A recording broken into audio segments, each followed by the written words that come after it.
so let's make sense of this picture. So we have a gnomon EL here in a circle of radius R. And so here's the horizon line.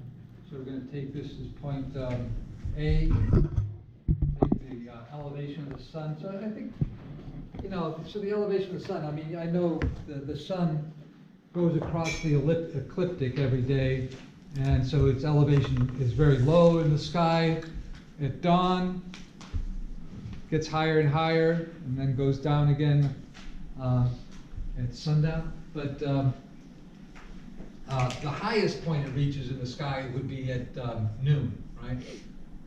Or local noon. So I think that's what we want to think of AH as being, is the highest altitude that it gets on any particular day. The altitude of noon, right? And so if you're in Nome, Alaska, in the winter, that's very low, right? The sun never, sometimes it just barely creeps above the horizon, right? And it's dark all day long.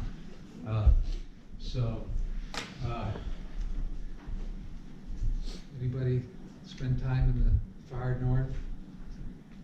Yeah, it's different. Yeah. During the winter in particular, it's very strange just to have a few hours of daylight.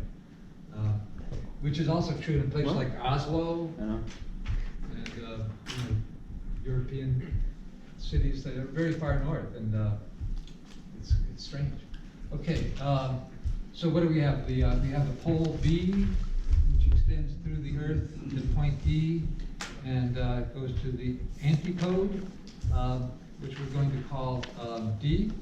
Okay, and then we have this tangent line here, which is parallel to the horizon, right? So this makes a right angle.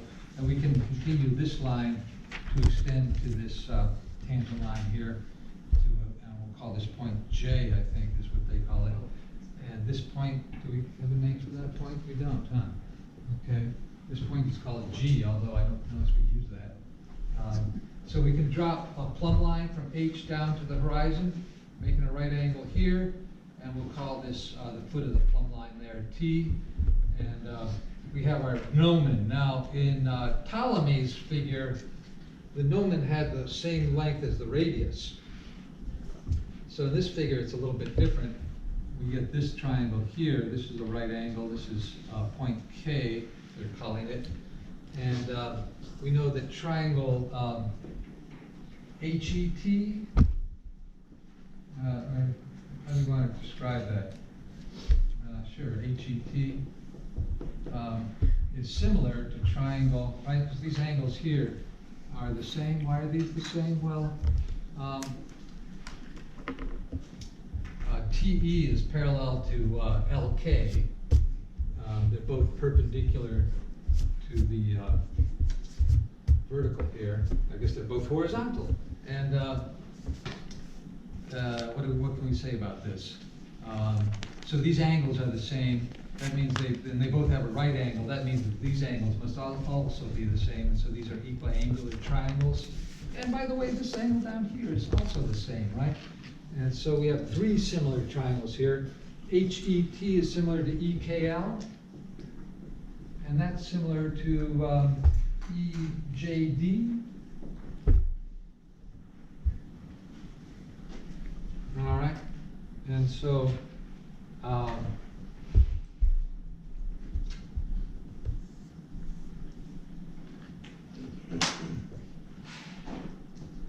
we have various ratios, and we're going to be asked to answer various questions about it, right?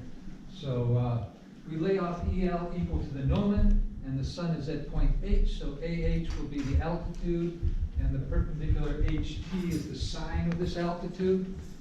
Okay, so this is the arc of altitude here. And HT is going to be the sine of AH, right? Which, you know, sometimes they just call this angle here theta. So that's the degree measure of arc AH is the central angle subtended by AH, which is going to be this theta, right? So we could write sine of theta. Notice I'm using the capital S sign, so I don't have to form a ratio. I can just say, look, in a circle of radius R, the sign is going to be HT.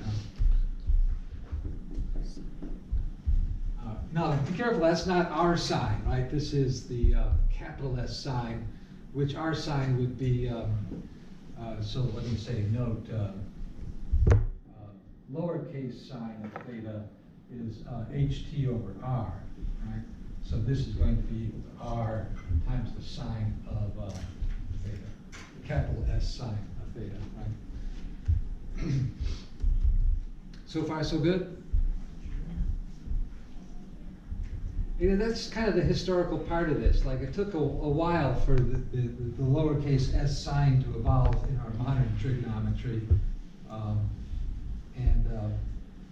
You can see why it's useful, because it doesn't really matter what triangle the angle is in as to what the value of the lowercase sign is, because it's a ratio of proportional sides, right? If you know the right triangle, you know one of the acute angles in the right triangle.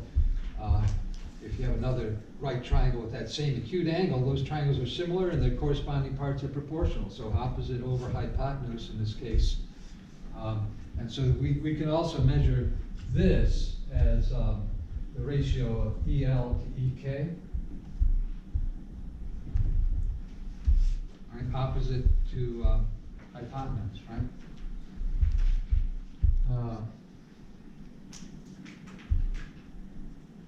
Okay, and EL we're going to think of as 1, because why?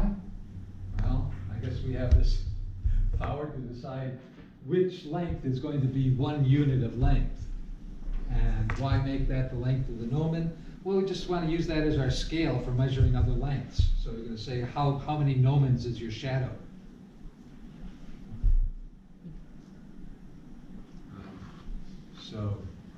So this is true when we set EL equal to 1. All right, so let's keep reading here. How are we doing? Let's see. So we say that HEK and LK, we extend HEK and LK perpendicular to EL, so LK will be the direct shadow. Right, so shall we label LK as the direct shadow?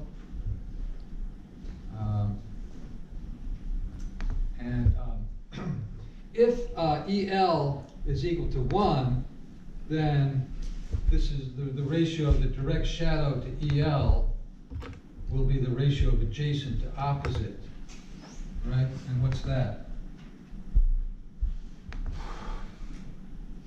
So cotangent of theta is going to be equal to LK to EL, but we're taking EL equal to 1, so that's going to be LK.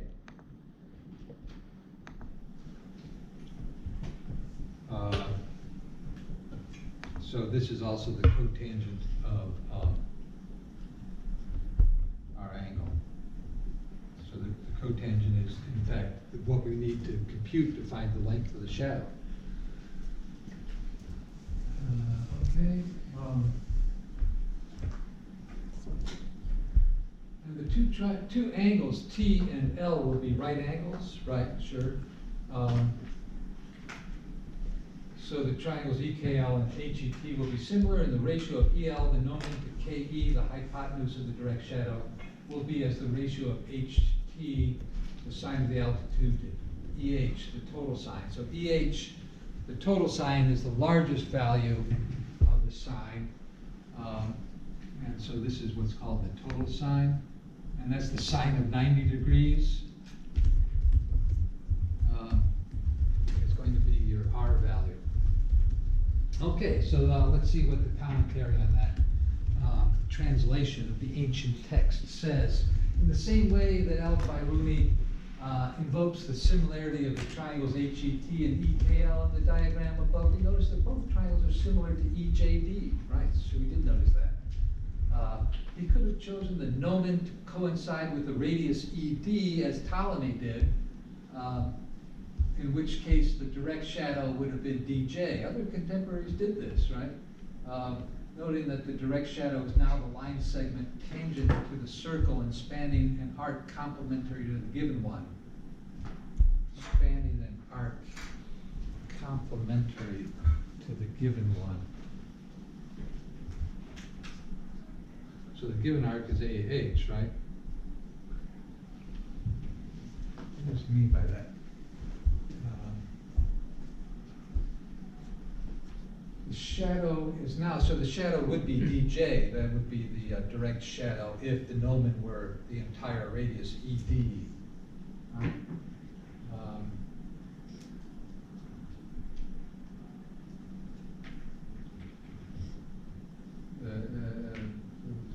Spanning an arc, complementary to, right.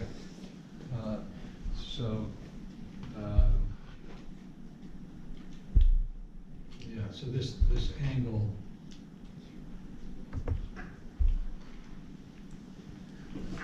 spanning arc complementary to AH. How do you, okay, when do we get killed? Now, yeah, I thought I understood that before, now I don't get what you're saying.